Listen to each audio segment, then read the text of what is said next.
I was about 5 hours into a solo road trip somewhere deep in the middle of Arizona when I realized I was running lower on gas than I should have been.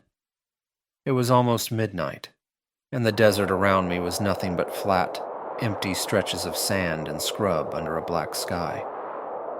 I had my playlist going and the windows cracked to stay awake, but I was starting to feel the exhaustion creeping in. I'm not usually the type to be reckless. I'm 28, work in marketing, and normally plan these things better.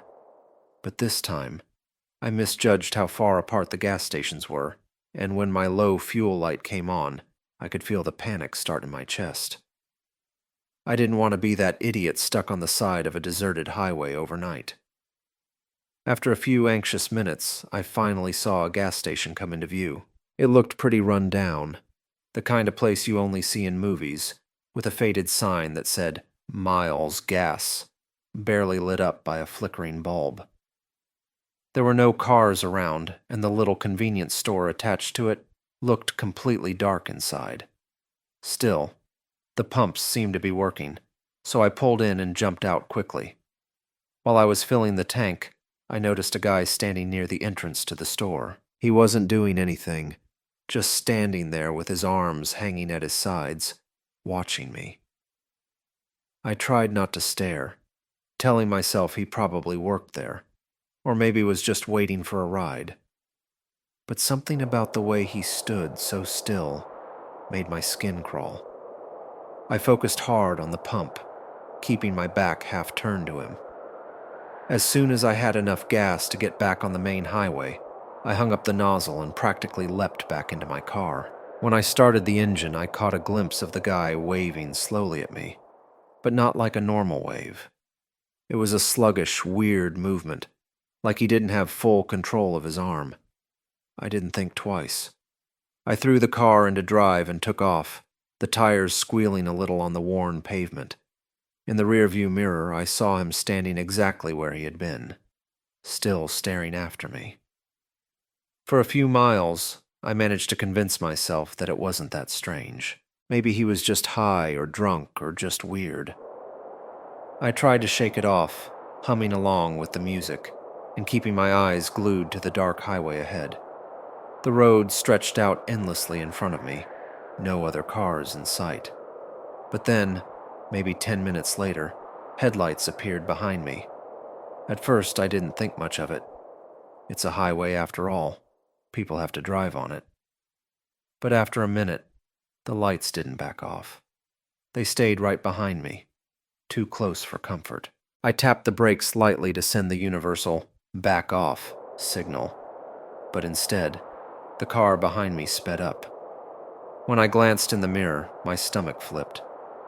It was a beat-up old pickup truck, rusted and grimy, just like the one I had seen parked near the gas station.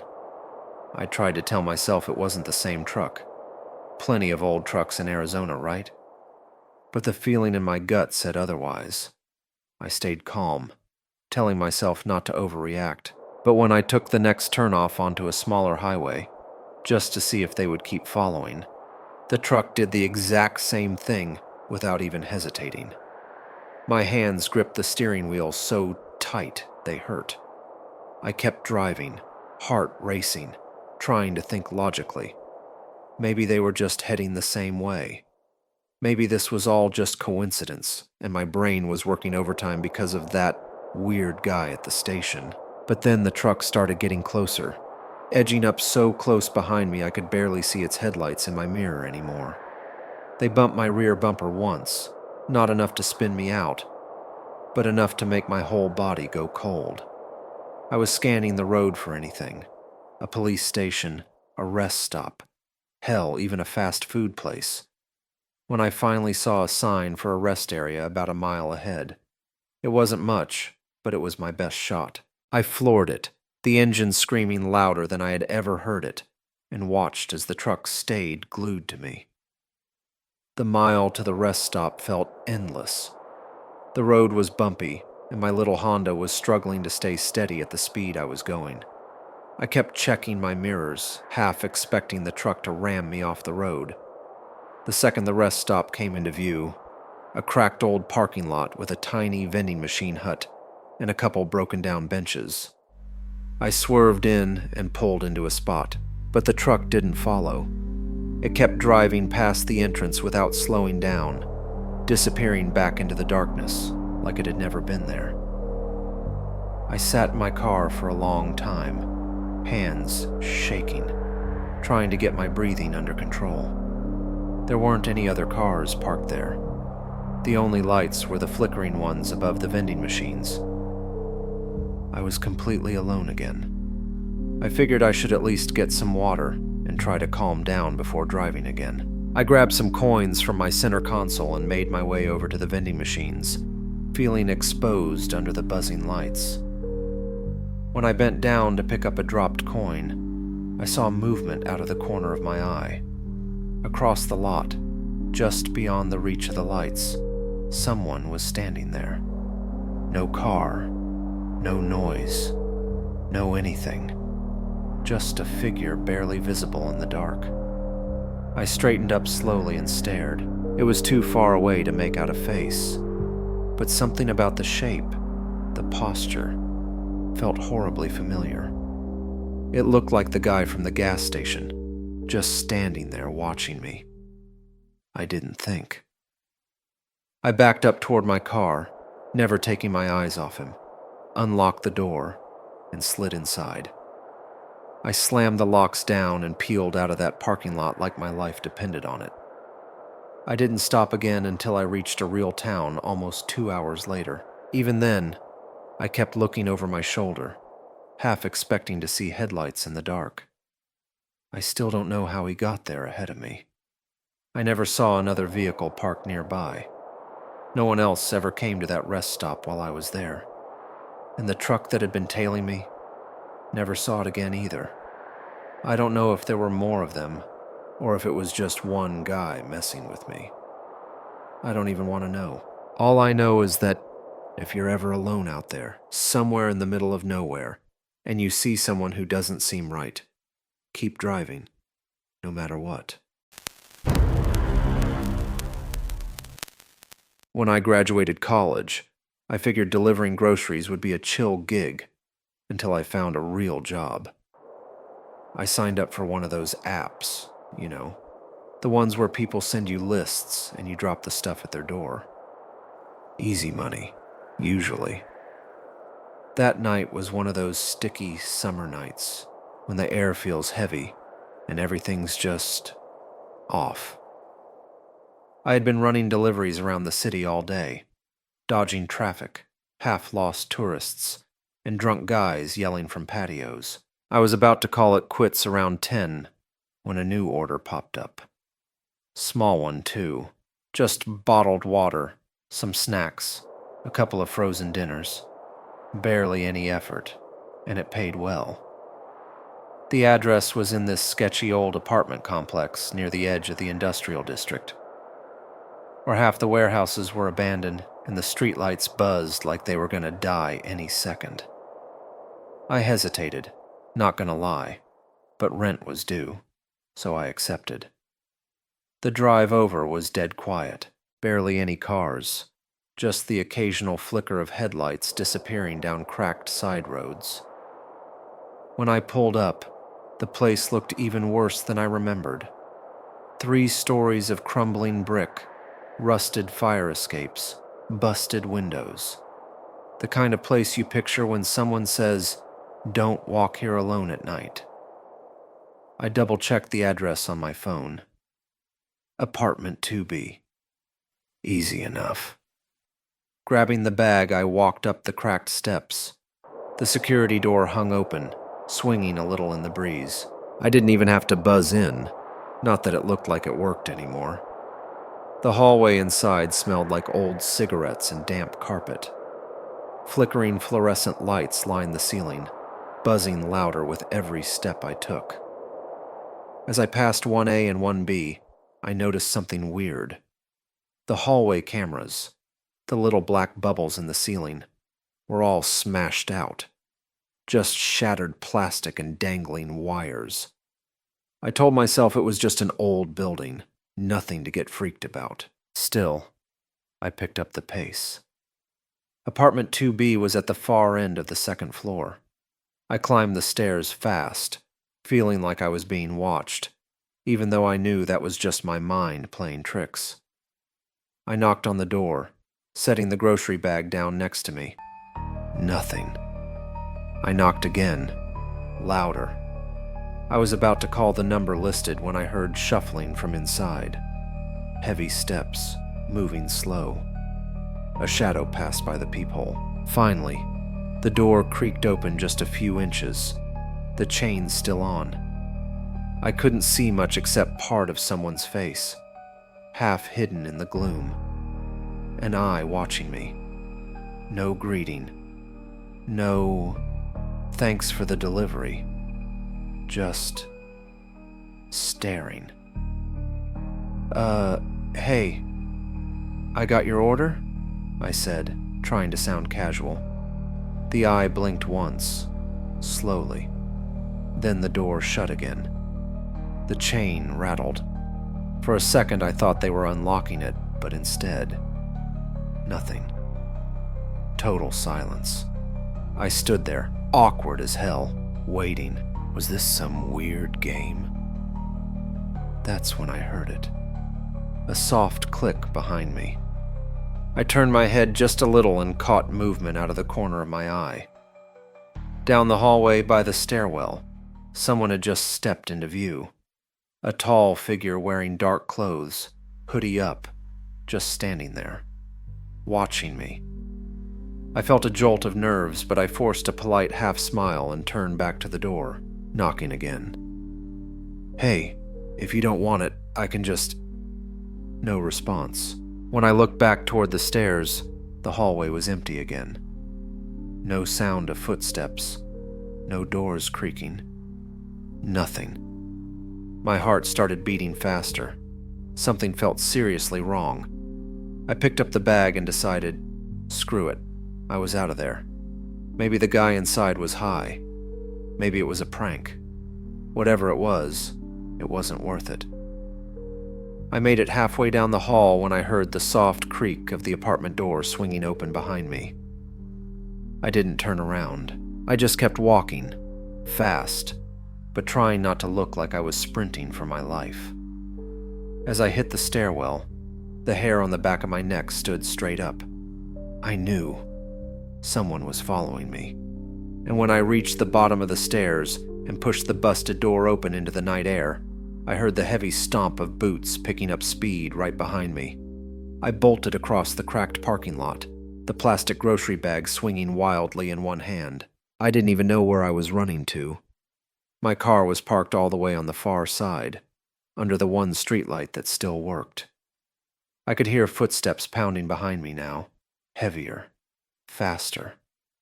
I risked a quick glance back over my shoulder.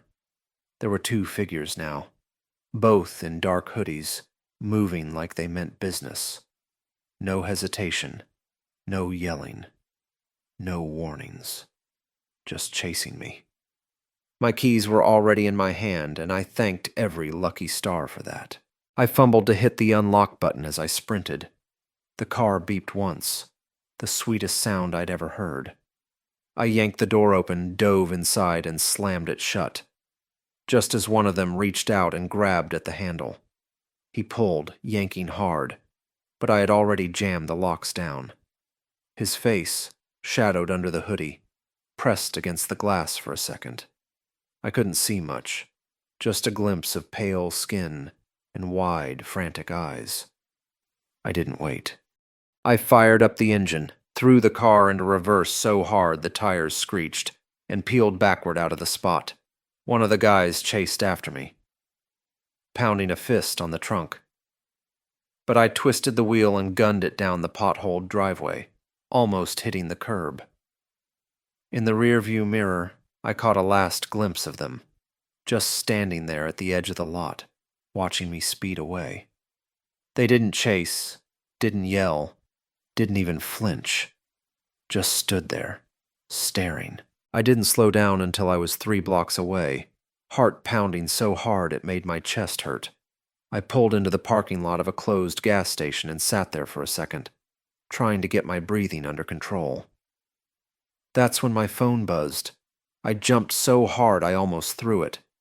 When I finally looked, it was a notification from the app. Customer canceled order. Payment forfeited. No big deal, right? Except when I checked the delivery details, the address was gone. Not just canceled, erased. No record of it. No name. No phone number.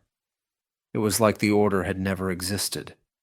The rational part of my brain tried to explain it away. Some glitch in the system. Maybe it was a scam. Maybe it was just bad luck. But deep down, I knew better. Someone had set a trap, and I had walked straight into it. I kept thinking about the way the door opened just a crack. The way the figure stood at the end of the hall, waiting. The way they moved in when I tried to leave. They hadn't just wanted to rob me. They could have jumped me in the parking lot if that was all it was. No. They wanted me inside that building. Trapped. Cornered. And the worst part? I kept wondering. How many others had been lured there the same way? How many hadn't gotten away? I quit that delivery app the next morning. Got myself a crappy office job instead. It's boring, and the pay sucks, but at least I'm not walking blind into somebody else's nightmare. Even now, every once in a while, I'll be driving through a sketchy part of town and see some run-down building with dark windows and a broken security door swinging in the breeze. If I stare too long, I start to feel it again. That same heavy, awful pressure. Like someone's watching me. Waiting. I'm 27, work as a dental assistant, and live in a small town about 2 hours away from my family. Last Christmas, I stayed a little later than I meant to. Too much wine, too much dessert, and way too many just one more story conversations. It was already pushing midnight by the time I hugged everyone goodbye and hopped into my little beat-up Honda to head home. The night was freezing cold, the kind where your breath fogs up inside the car even with the heat blasting. The highway was a long, dark stretch cutting through mostly farmland and woods. Barely any streetlights, no cars. Just my headlights slicing through the dark and the occasional flash of a reflective street sign. About 40 minutes into the drive, I noticed my gas tank was lower than I thought. Classic me, right? I spotted one of those old-school gas stations off the next exit.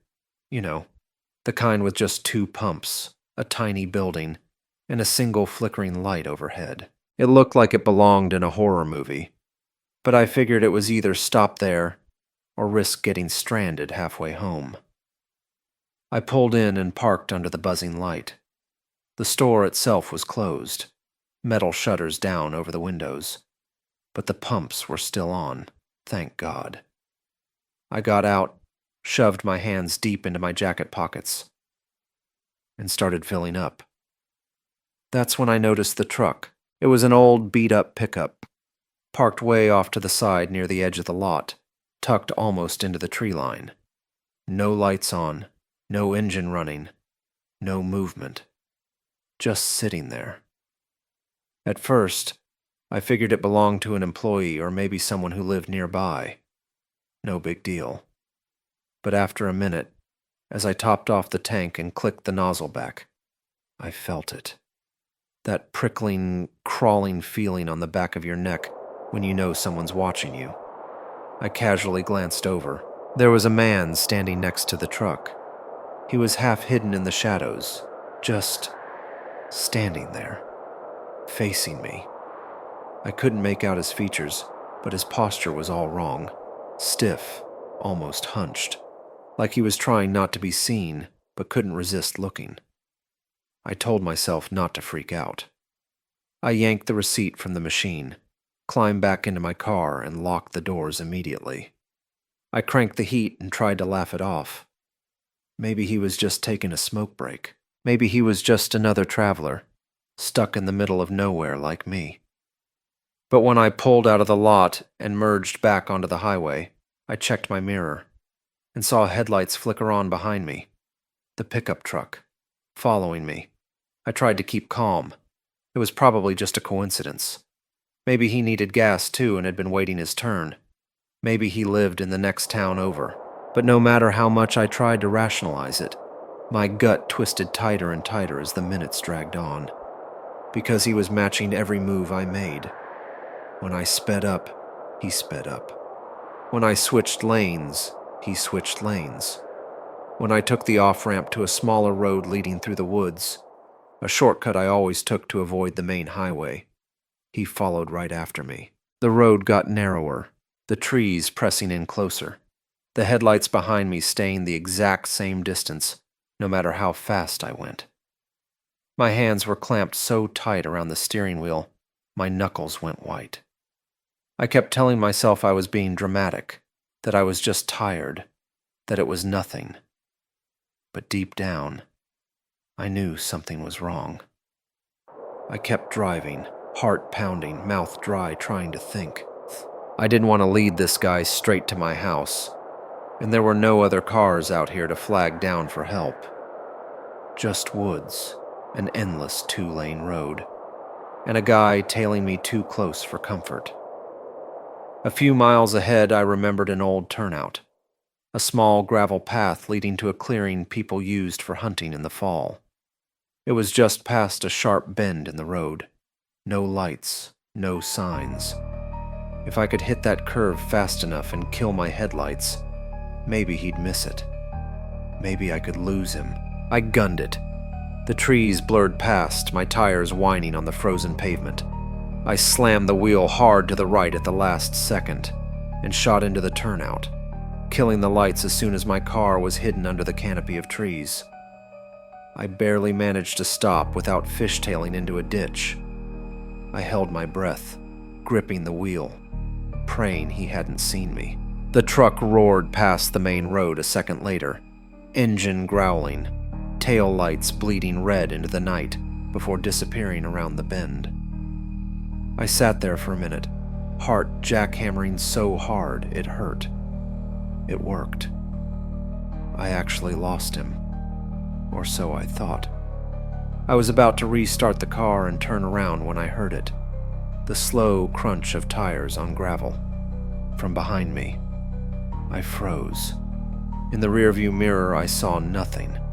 Just black trees. But the sound got closer. Not fast. Not urgent. Just steady. Like he knew exactly where I was, and was in no rush to get to me. I turned the key halfway, not starting the engine yet. I didn't want to make a sound. The hairs on my arms stood straight up, my entire body wired for flight. I didn't know if I should run for the trees or stay hidden inside the car. Then, just when I thought maybe it was my imagination, I caught movement, a figure stepping between the trees, moving toward my car. He wasn't running. He wasn't yelling. He was just walking, slow and deliberate, like he had all the time in the world. And worse, he wasn't alone.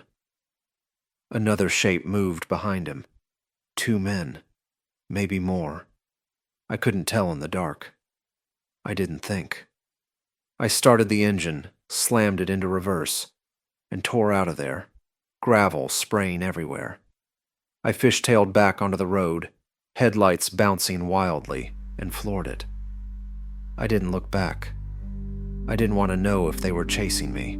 I just drove like hell, barely slowing down when I hit the next town, screaming down Main Street until I saw the blessed glow of an open diner. I pulled in fast, right under the bright neon sign, parked crooked across 2 spots, and stumbled out of the car. There were people inside. Witnesses. Safety. I stayed there for an hour, sipping burnt coffee with shaking hands, before I worked up the nerve to drive the rest of the way home. I filed a report the next morning, but there wasn't much to tell. No license plate, no real description of the truck. Just my gut feeling and some vague memories of shapes in the dark. Nobody ever found them. Nobody even knew if they were real locals or strangers just passing through. But every time I drive that road at night now, every time my tank gets a little too low, I think about that pickup, about the thing in the trees, about how close I came to being just another missing person's case. And the worst part, I still don't know what they wanted, or if they're still out there, waiting. If these stories sent a chill down your spine, go ahead and tap that like button and subscribe for more eerie tales. What would you do if you were caught in one of these unsettling situations? Drop your thoughts in the comments. I'd really love to hear what's on your mind. Thanks for watching, and I'll see you in the next nightmare.